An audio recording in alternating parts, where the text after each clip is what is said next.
Richard Van Koppen says, yes, I have agoraphobia and would love to hear about anxiety.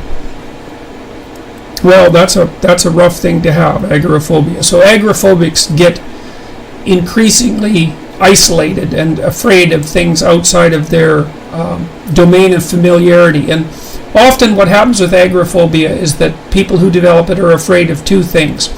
They're afraid that something is going to go dreadfully wrong with their health, especially with regards to their heart. So they start to become afraid that maybe they'll have a heart attack and that they'll die in public far from a hospital, and that they'll make a fool of themselves while they're doing it, or while they think they're dying. And so it's a combination of two fears, and one is fear of mortality, and the other is fear of social judgment. And you might think about those as the two main categories of fear that possess people, because one is associated, well, obviously with mortality and death, and the other is associated with exclusion from the group, which of course can lead to mortality and death. And so the agoraphobics get the worst of both worlds. And it's often a disease of middle-aged women, but not always. And there are often people who've been somewhat dependent in their previous lives and then undergo some traumatic event like a divorce or the death of someone close, and at the same time are perhaps experiencing heart palpitations that are associated with menopause that brings ideas of mortality to mind.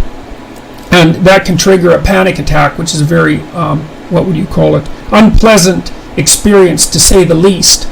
And then that fear of panic attacks starts making people avoid, and that's when agoraphobia develops out of anxiety disorders with panic attacks. So you go out and maybe you go to a mall, and maybe you're in a crowd, and maybe you start thinking about, well, your heartbeat and about the fact that someone close to you has died, and maybe then you become aware of your heartbeat and you start to panic because you feel that maybe the beat is irregular, or that you can't detect it as well as you usually can.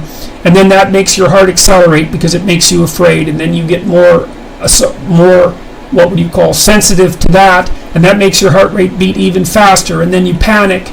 You want to get to the hospital to get checked out to make sure that you're all right, and then you make your fatal mistake, which is that you avoid going back to the mall, and then you go to a grocery store and the same thing happens, and then you start to avoid going to the grocery store. Then you start avoiding the subway or taxis or crowds or anywhere you might get trapped and wouldn't be able to get to a hospital. Soon you end up avoiding everything, and that's when your life really starts to become a living hell. So the basic way to treat agoraphobia, there's two ways, and one is to develop some control over breathing, to do progressive relaxation. And the way you do that is that you start by concentrating on your toes and your feet, and then your ankles, and then your shins and your knees. You move all the way up your body and let the tension flow out of your muscles, and regulate your breathing calmly and carefully so that you can learn to relax. And then you go out voluntarily and start to confront the things you're afraid of. So for example, if you're afraid of the mall, maybe you go to the parking lot and you look at the mall, and then you walk close to the door and you look inside, and then you go home, because that's enough for one day. But you do progressive exposure, and that's one of the basic rules of psychotherapy, is that if you're afraid of something, you progressively and voluntarily expose yourself to it. And that generally, it's the voluntary exposure that's curative, right? Accidental exposure can make you worse, but voluntary exposure can be curative, and that's sort of associated with the myth of the hero and the dragon. The hero is the person who goes out voluntarily to confront the dragon and overcome it and get the treasure. And so if you voluntarily expose yourself to things you're afraid of, like no more than you can tolerate, then you'll find that you get braver and you learn that you can tolerate the fear, and that can chase the agoraphobia back. But it's very important to do it on a regular basis. And if you have agoraphobia, full-fledged agoraphobia, you should probably consult professional help, because it's a very tricky condition and it can really impair you badly. So that's what I would recommend. Okay, let's go back to the previously submitted questions. How could I overcome my fear of driving on freeways? Well, one of the things you could do, this is Ellis, is do a fair bit of imagining driving on freeways and try to make the imagining as realistic as possible.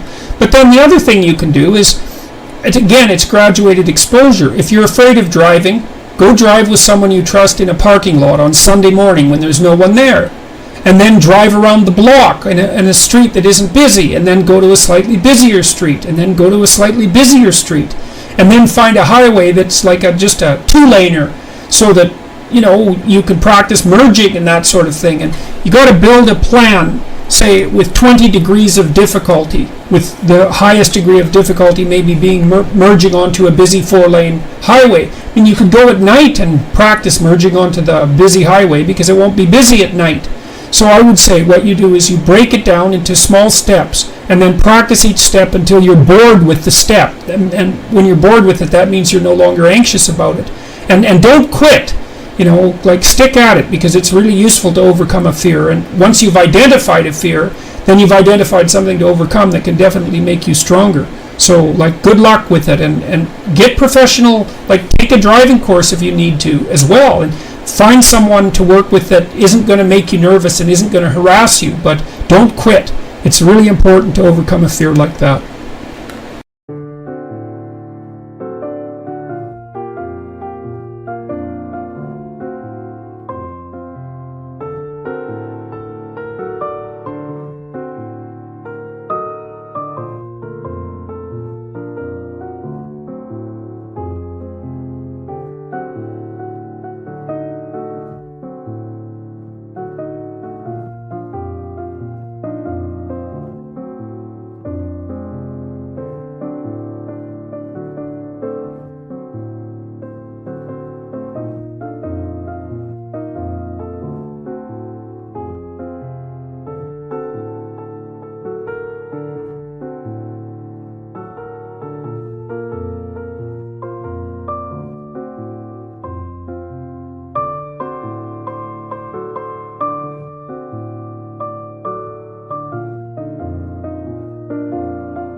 Anh hay mơ mộng mình thứ xa xôi, không màng về tình ái muôn nơi, sống cho là trọn kiếp đây thôi, đâu quan tâm gì chuyện đời. Thế mà lại ngâm tương tư ông tầm bà mũi xa tơ, đêm nằm trộm nhớ mơ mơ về ai. Thì ra anh yêu rồi, từ ánh mắt nụ cười, từ đôi môi gọi mưa sao xuyến lòng anh. Thì ra mê em rồi, ngày hay đêm mong lời, chỉ nghĩ đến em thôi, đó là do anh đã yêu rồi, anh đã yêu rồi, anh đã yêu rồi. Anh đã yêu rồi, anh đã yêu rồi, anh đã yêu em mất rồi.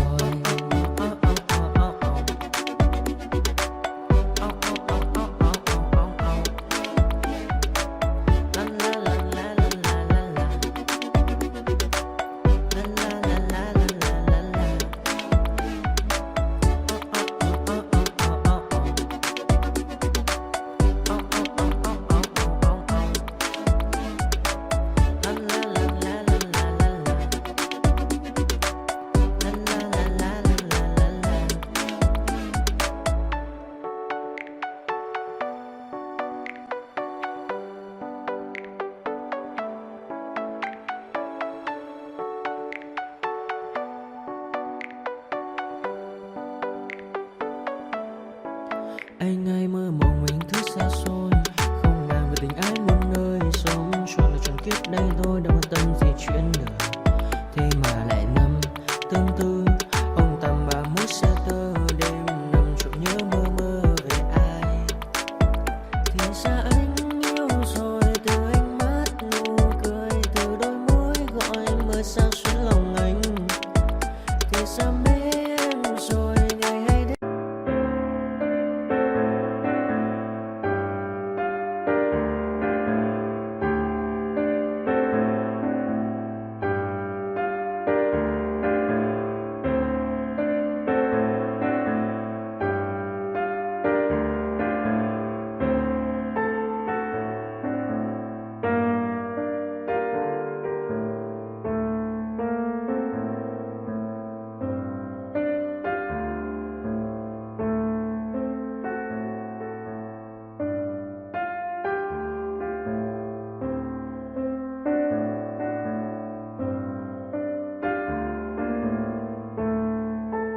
to be ruthless. Hey kid, don't ever let them get inside your head. They'll tell you what to do in life instead of everything you know that you could get. Don't let them guide your life towards regret. I'll fight for what I love with every breath. My past is filled with things I won't forget. I use them all to push me to my best. So treat the worst of times just like a test. If only I could go back in time, I'd tell myself that everything will end up alright. Just push yourself, test yourself, figure out what you like, and find your limits, don't be rigid, always work towards a prime. Surround yourself with open minds, people can change your life. A few friends with intent can help you feel alive. Find a passion, take some action, and with a little time, just be patient, make a statement, try to enjoy your life. They'll try to kick you while you're down. They wanna rise up while you drown. They wanna fill your head with doubt. They're silently scared that you'll figure it out. I'll make it look like I'm losing, won't bother hiding my bruises. And when they finally think you're wounded, then it's your chance to be ruthless.